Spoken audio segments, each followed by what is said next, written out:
به نام خدا، با سلام خدمت شما عزیزان. بنده نبیلو هستم، هنرآموز رشته شبکه و نرم افزار. با پودمان سوم از کتاب توسعه برنامه‌سازی و پایگاه داده در خدمتتون هستم.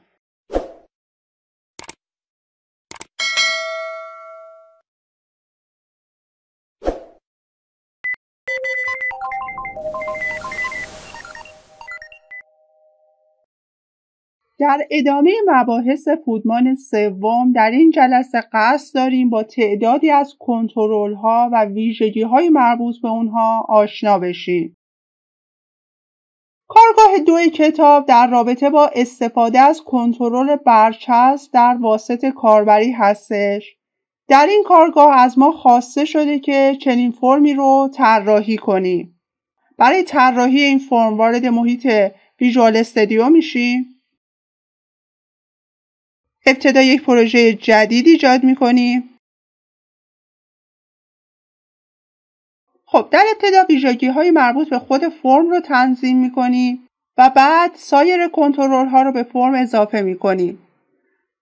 برای تنظیم ویژگی‌های فرم ابتدا خود فرم رو انتخاب میکنیم تا پنجره پراپرتیز اون فعال بشه و به ترتیب ویژگی‌های اون رو تنظیم میکنیم. ابتدا نام اون رو به فارم لاگین تغییر میدیم. دقت داشته باشید ویژگی نیم برای کدنویسی استفاده میشه. بعد ویژگی بک کالر اون رو تنظیم میکنیم به رنگ آبی روشن.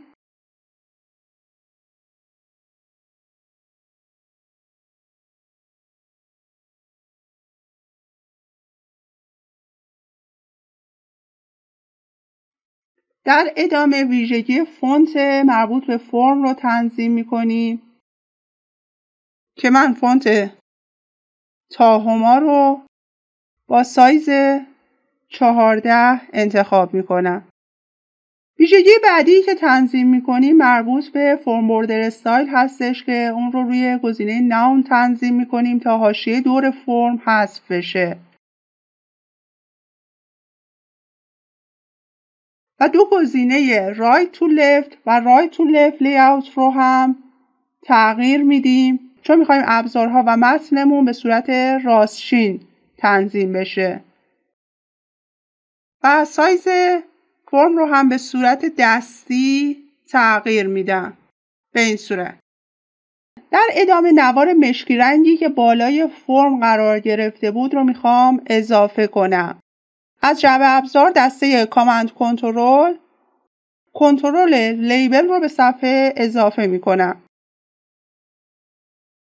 و ویژگی های مربوط به این لیبل رو میخوام تنظیم کنم. ابتدا لیبل رو انتخاب میکنم. ویژگی اولی که تنظیم میکنیم نیمش هست. در ادامه من سایز لیبلم رو میخوام به صورت دستی تغییر بدم که اجازه این کار رو به من نمیده. برای تغییر سایز لیبلم ویژگی اوتو سایزش رو روی فالس تنظیم میکنم. به این ترتیب به راحتی میتونم سایز لیبلم رو تغییر بدم. در ادامه ویژگی بک کالر اون رو روی رنگ مشکی تنظیم میکنم. چون رنگ متنی هم که داخل لیبل بود به رنگ مشکی بود، به خاطر همین متن ما دیگه نمایش داده نمیشه و من ویژگی فور کالر یعنی رنگ متن رو به سفید تغییر میدم به این صورت. برای تغییر متن داخل لیبل هم ویژگی تکست اون رو تغییر میدم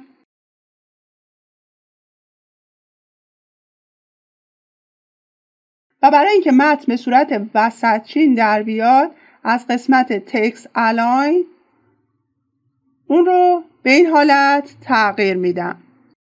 خب من میخوام لیبلم بالای پنجرم قرار بگیره و مکانش ثابت باشه. برای این کار از قسمت پراپرتیز ویژگی داکت اون رو روی گزینه تاپ تنظیم میکنم.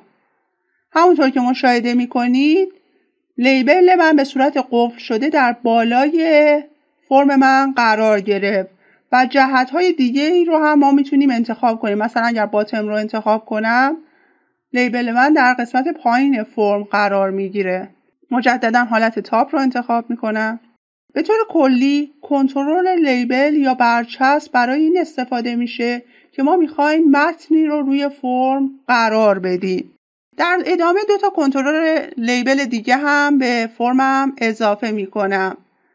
یکی برای نام کاربری و یکی هم برای گذرواژه. اگه خاطرتون باشه توی تنظیم ویژگی‌های فرم من فونت فرم رو تغییر دادم و این فونتی که روی خود فرم تنظیم کردم روی همه کنترل هایی که به فرم اضافه میشه اعمال میشه. و اگر بخواید یه کنترل فونت متفاوتی رو داشته باشه باید اون کنترل رو انتخاب کنید و ویژگی فونت اون رو به صورت جداگانه تنظیم کنید. خب من برای این لیبل ویژگی های اون رو به ترتیب تنظیم میکنم. ابتدا ویژگی نیمش رو تنظیم میکنم.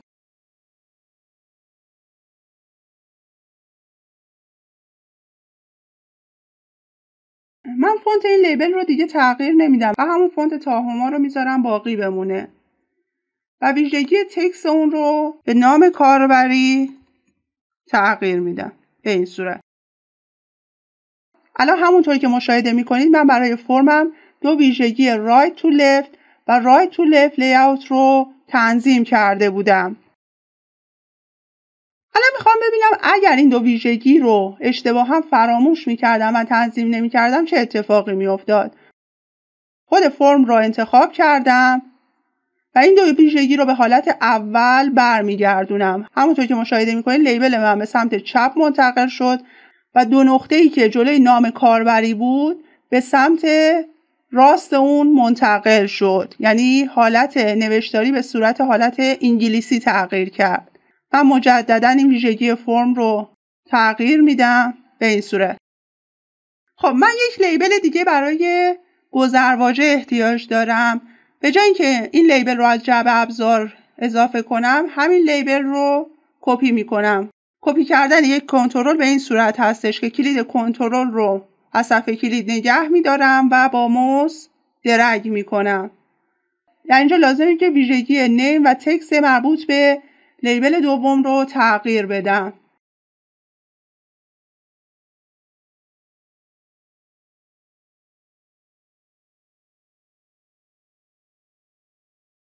خب در ادامه ما احتیاج داریم که 2 تا کنترل تکست باکس رو به صفحه اضافه کنیم.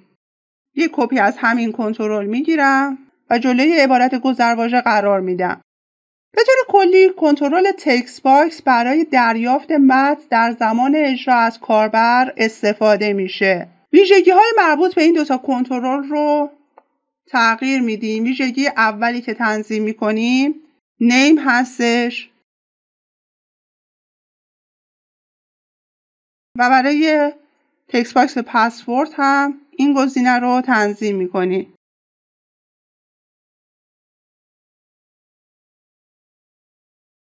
دقت داشته باشید که ما برای تکست باکس ها ویژگی تکست رو خالی قرار میدیم چون میخوایم در زمان اجرا کاربر مقدار اون رو وارد کنه.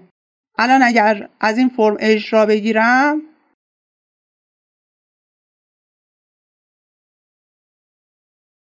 همونطور که مشاهده میکنید من میتونم متنی رو در زمان اجرا داخل این تکست باکس ها وارد کنم.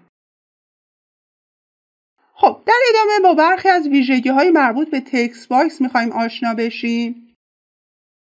در اینجا یک ویژگی به اسم مالتی لاین وجود داره. الان تکست باکس هایی که ما داریم سایزش به لحاظ عمودی قابل تغییر نیستش، ولی اگر من ویژگی مالتی لاین مربوط به این تکست باکس رو تغییر بدم و اون رو روی یس تنظیم کنم همونطور که مشاهده میکنید من میتونم ارتفاع تکست باکسم رو زیاد کنم و با زیاد کردن ارتفاع همچنین من میتونم ویژگی اسکرول بار رو برای تکست باکسم فعال کنم به این صورت که اگر منوی این ویژگی رو باز کنید یا ما میتونیم اسکرول بار افقی اضافه کنیم یا میتونیم اسکرول بار رو به صورت عمودی یا هر دو اضافه کنیم. من حالت عمودی رو انتخاب میکنم. الان اگر اجرا بگیرم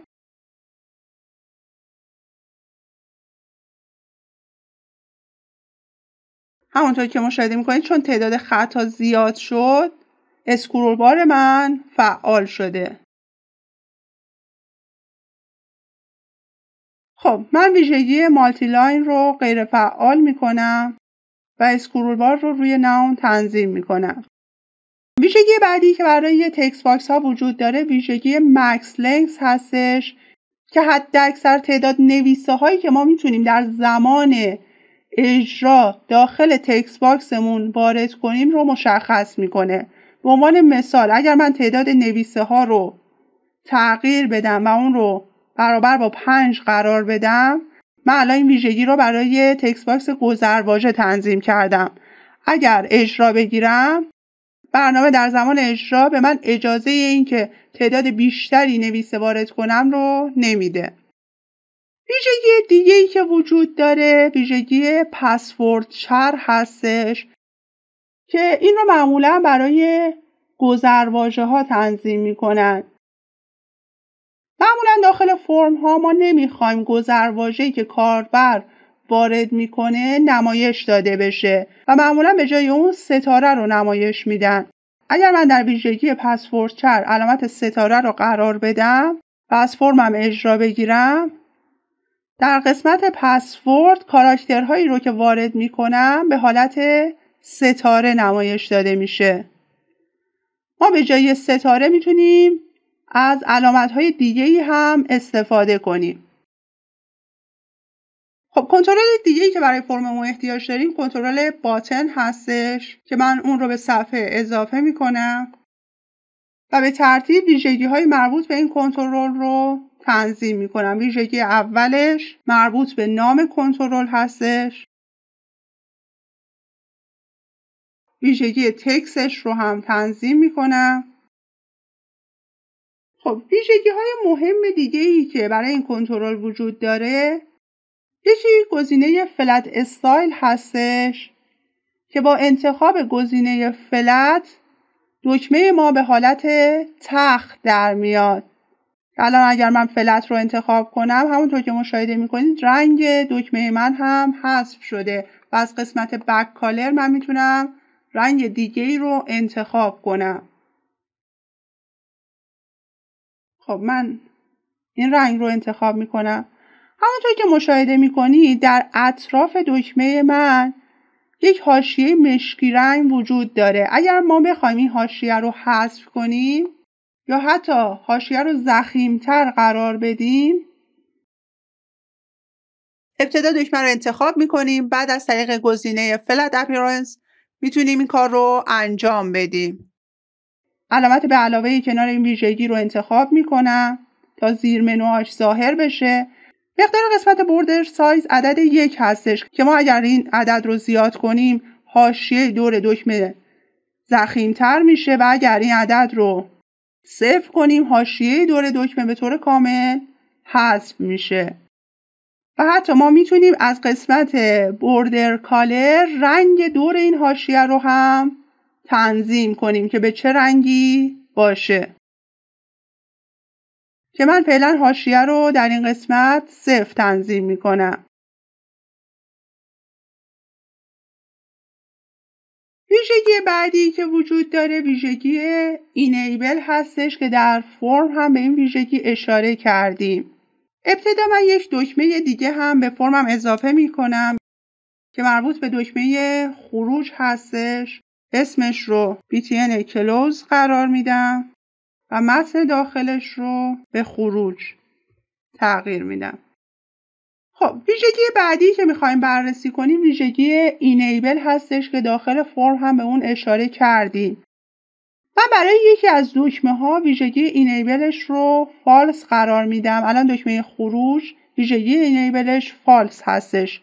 اگر از برنامه اجرا بگیرم همونطور که مشاهده میکنید این دکمه الان غیر فعاله در حالی که این دکمه فعال هستش. ویژگی دیگه‌ای که برای کنترل باتن میخوایم بررسی کنیم ویژگی کرسر هستش که من این ویژگی رو برای دکمه خروج روی گزینه هند تنظیم میکنم و این دکمه رو هم فعال میکنم. الان اگر اجرا بگیرم من وقتی روی دکمه ورود میرم شکل اشاره‌گر موس من تغییر نمیکنه، ولی اگر روی دکمه خروج برم همونطور که مشاهده میکنید شکل اشاره‌گر موس من به حالت دست تغییر میکنه. ویژگی دیگه ای که میخوایم برای این دکمه بررسی کنیم ویژگی ویزیبل هستش که این ویژگی فقط خاص کنترل باتن نیست، بلکه سایر کنترل ها هم این ویژگی رو دارن. الان مقدار این ویژگی تو رو هستش. من مقدار این ویژگی رو برای دکمه خروج روی فالس تنظیم میکنم. اگر اجرا بگیرم همونطور که مشاهده میکنید دکمه خروج در زمان اجرا روی فرم نمایش داده نمیشه. این دکمه خروجی که این پایین مشاهده میکنید مربوط به فرم طراحی ما هستش. بنابراین ویژگی برای دیده شدن یا نشدن کنترل مربوطه در زمان اجراست. یعنی اگر این ویژگی به مقدار ترو تغییر کنه کنترل مربوطه در زمان اجرا نمایش داده میشه. همونطور که مشاهده میکنید ما الان دکمه خروج رو در زمان اجرا داریم. خب من میخوام یک دکمه ضربدر هم به اینجا اضافه کنم. ابتدا یک دکمه باتن وارد صفحه میکنم و سایزش رو به حالت تقریبا مربعی تغییر میدم. متنی که داخل ویژگی تکست این دکمه قرار داره رو پاک میکنم و نیم اون رو به BTN کلوز 2 تغییر میدم. دقت داشته باشید که دو کنترل نباید نام یکسانی رو داشته باشن. من برای این دکمه یک تصویر میخوام قرار بدم و ویژگی بک‌گراند ایمیج اون رو میخوام تنظیم کنم. این تصویر رو برای اون انتخاب میکنم و از قسمت بک‌گراند ایمیج لی‌اوت گزینه استریچ رو فعال میکنم. به این صورت الان فرم من به صورت کامل طراحی شده. در انتها به عنوان تمرین از شما خواسته شده که فرم مشخصات کاربر رو با اطلاعات داده شده طراحی کنید. در قسمت الف از شما خواسته شده که ویژگی نیم کنترل های مربوط به تکست باکس و باتم رو به صورتی که تو جدول بهتون داده شده تنظیم کنید. در قسمت ب از شما خواسته شده که برای تکست باکس مربوط به نشانی ویژگی مالتی لاین رو ترو کنید. و در قسمت انتهایی از شما خواسته شده که ویژگی تکست باکس مربوط به نام کاربری رو به نحوی تغییر بدید که حداکثر نویسه هایی که این تکست باکس قبول میکنه 10 نویسه باشه. به عنوان تمرین دوم از شما خواسته شده که ماشین حسابی مشابه ویندوز 10 رو طراحی کنید. در قسمت الف از شما خواسته شده که رنگ زمینه فرم رو به این اعداد تغییر بدید. و در قسمت ب از شما خواسته شده که ویژگی فلت استایل تمام دکمه ها رو به گزینه فلت تغییر بدید و ویژگی بوردر سایز رو 0 قرار بدید. امیدوارم این آموزش براتون مفید واقع شده باشه. تا جلسه آینده خدا نگهدار.